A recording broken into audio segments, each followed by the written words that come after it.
Hello students, welcome to DNS. मैं आपकी zoology tutor. आज हम लोग यूनिट नंबर 8 के एमसीक्यू क्वेश्चंस को डिस्कस करेंगे। तो चलिए स्टार्ट करते हैं।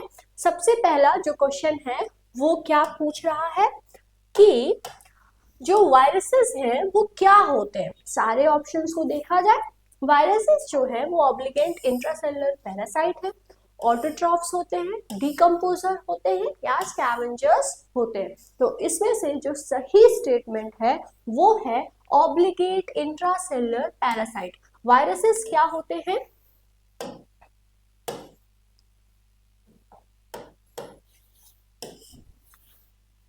ऑब्लिगेट इंट्रासेलुलर पैरासाइट होते हैं। वायरसेस ऐसे पैथोजेंस या ऐसे पार्टिकल्स हैं जो कि outside the living cell dead की तरह एक्ट करेंगे, कि वो जो है डेड सेल्स हैं, लेकिन जब किसी स्पेसिफिक होस्ट सेल में वो जाएंगे तो वो जो है उसके अंदर लिविंग सेल्स की तरह काम करने लगते हैं, लिविंग ऑर्गेनिज्म की तरह काम करने लगते हैं। तो कौन सा स्टेटमेंट सही है? That is obligate intracellular parasite. चलिए उसके बाद bacteriophages are the viruses that infect bacteria. ये स्टेटमेंट सही है या गलत? तो ये स्टेटमेंट बिल्कुल सही है। बैक्टीरियोफेज ऐसे वायरसेस है जो कि बैक्टीरिया को इन्फेक्ट करते हैं। उसके बाद नेक्स्ट स्टेटमेंट क्या है कि बैक्टीरिया एक्ट एज, बैक्टीरिया किस तरीके से एक्ट करता है? वो डिकम्पोजर की तरह एक्ट करता है, पैथोजन की तरह एक्ट करता है, रिसाइकलिंग न्यूट्रिएंट की तरह एक्ट करता है, या सभी ऑल ऑफ एवर? तो बैक्टीरिया बहुत सारे टाइप के होते हैं। तो ओवरऑल कलेक्टिवली अगर हम लोग कहें तो कुछ ऐसे बैक्टीरिया है जो डिकम्पोजर की तरह काम करते हैं, पैथोजन की तरह भी काम करते हैं, न्यूट्रिएंट रिसाइकलिंग में भी हेल्पफुल है। तो स्टेटमेंट क्या हो जाएगा? सही हो जाएगा। हाँ, यहाँ पे अगर कोई पर्टिकुलर वायरस दिया, सॉरी पर्टिकुलर बैक्टीरिया दिया रहता, उसके अकॉर्डिंग अगर काम पूछा रहता तो हम लोग लिखते कि अगर कोई पैथोजेनिक बैक्टीरिया का एग्जांपल रहता तो उसके काम में हम लोग लिखते कि ये पैथोजेनिक है। अगर कोई डिकम्पोजर बैक्टीरिया का नाम लिखा रहता तो उसके काम के आगे हम लोग लिखते कि हाँ ठीक है ये डिकम्पोजर है। ओवरऑल बैक्टीरिया में बहुत सारे स्पीसीज है और अलग अलग कुछ ऐसे बैक्टीरिया हैं जो कि सैप्रोफाइट्स होते हैं, कुछ बैक्टीरिया ऐसे हैं जो कि डिजीज कॉजिंग होते हैं, कुछ बैक्टीरिया बहुत ज्यादा यूजफुल हैं जो कि न्यूट्रिएंट साइक्लिंग में हेल्पफुल होते हैं। तो ओवरऑल इनके जो है अभी जो करेक्ट आंसर है वो होगा ऑल ऑफ एबव। ठीक है, नेक्स्ट क्वेश्चन क्या है? Bacteria do sexual reproduction through process called as. Bacteria में सेक्सुअल रिप्रोडक्शन को पूछ रहा है कि बैक्टीरिया के अंदर जो सेक्सुअल रिप्रोडक्शन होता है उसे क्या कहते हैं, या फिर इसे ऐसे कह सकते हैं कि बैक्टीरिया का वो कौन सा सेक्सुअल मोड ऑफ रिप्रोडक्शन है जिसके थ्रू वो रिप्रोड्यूस होते हैं, दैट इज कंजुगेशन। देखिए बैक्टीरिया में एमाइटोसिस, बाइनरी फिजन भी होता है, लेकिन ये सब क्या है? असेक्सुअल मोड ऑफ रिप्रोडक्शन है ना। यहाँ पे तो सेक्सुअल रिप्रोडक्शन पूछा है, दैट विल बी कंजुगेशन। तो क्वेश्चन को हमेशा ध्यान से पढ़ना है, ऑप्शंस को अच्छे से एनालाइज करना है, उसके बाद ही आपको टिक करना होगा। ठीक है जी, उसके बाद ही आपको जो भी आंसर है उसे देना है। उसके बाद डिजीज कॉज बाय बैक्टीरिया। तो टीबी ऐसी डिजीज है जो कि उसके द्वारा होती है, डाइसेंट्री भी, न्यूमोनिया भी। तो ऑल ऑफ द एबव जो है वो करेक्ट ऑप्शन हो जाएगा।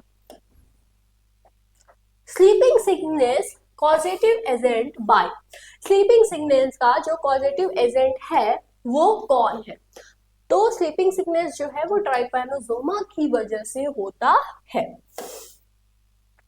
Sleeping sickness is also known as, sleeping sickness को ह्यूमन अफ्रीकन ट्राइपैनोसोमियासिस कहते हैं, क्योंकि अफ्रीका कॉन्टिनेंट में ये बहुत ज्यादा प्रीडोमिनेंट फॉर्म में पाया जाता है। अफ्रीका में इसका जो वेक्टर है दैट इज सीसी फ्लाई, ये बहुत ज्यादा डोमिनेंटली फॉर्म में पाया जाता है। वहां पे ट्राइपैनोसोमा जो है वो ट्राइपैनोसोमियासिस जो है बहुत ज्यादा कराता है, और इसे जो है इस वजह से ये नाम दिया गया है।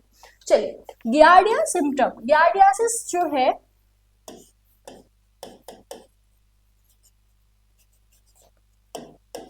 गियार्डियासिस के जो सिम्टम्स हैं वो क्या है? डायरिया, डिहाइड्रेशन, स्टोमक पेन, ये तीनों के तीनों ही सिम्टम्स डायरिया जो है गियार्डियासिस में देखने को मिलता है। तो करेक्ट ऑप्शन जो है वो क्या हो जाएगा, all of the above. Viruses are host specific, ये स्टेटमेंट ट्रू है या फॉल्स है? ये स्टेटमेंट बिल्कुल ट्रू है, क्योंकि वायरसेस बहुत ज्यादा होस्ट स्पेसिफिक होते हैं। बहुत ज्यादा क्या, वो होस्ट स्पेसिफिक ही होते हैं। मतलब ऐसे वायरसेस जो कि प्लांट को इन्फेक्ट करते हैं, वो सिर्फ और सिर्फ प्लांट को ही इन्फेक्ट करेंगे, वो एनिमल में आके एनिमल सेल्स में नहीं इन्फेक्ट करेंगे। For example tobacco mosaic virus, वो एक ऐसा वायरस है जो कि टोबैको के प्लांट को अफेक्ट करता है। तो वायरसेस क्या होते हैं, बहुत ज्यादा होस्ट स्पेसिफिक होते हैं। मतलब अगर कोई वायरस है जो कि एनिमल को ही अफेक्ट करता है, या ह्यूमन को ही अफेक्ट करता है, या फिर प्लांट को ही अफेक्ट करता है, तो वो उसी को अफेक्ट करेगा, दूसरे सेल्स में जाकर उसे अफेक्ट नहीं करेगा। दैट विल बी, तो ये स्टेटमेंट क्या हो जाएगा, ट्रू हो जाएगा कि वायरसेस जो है वो होस्ट स्पेसिफिक होते हैं। चलिए, अब giardiasis can be treated by, giardiasis जो है वो किसकी वजह से ठीक हो सकता है? तो ऑप्शंस को देखते हैं। पहला है मेट्रोनाइलडाजोल, नाइट्रोजोलिन, टिनिडाजोल। तो तीनों के तीनों ही जो ड्रग्स हैं या मेडिसिन हैं, ये सही है, गियार्डियासिस में इनका एप्लीकेशन होता है और इनकी वजह से ये ठीक होता है। तो एग्जाम्पल ऑफ प्रोटोजोआ, अमीबा जो है वो प्रोटोजोआ है, यूग्लिना भी है, पैरामीशियम भी है। तो ऑल ऑफ एबव जो है वो करेक्ट ऑप्शन हो जाएगा।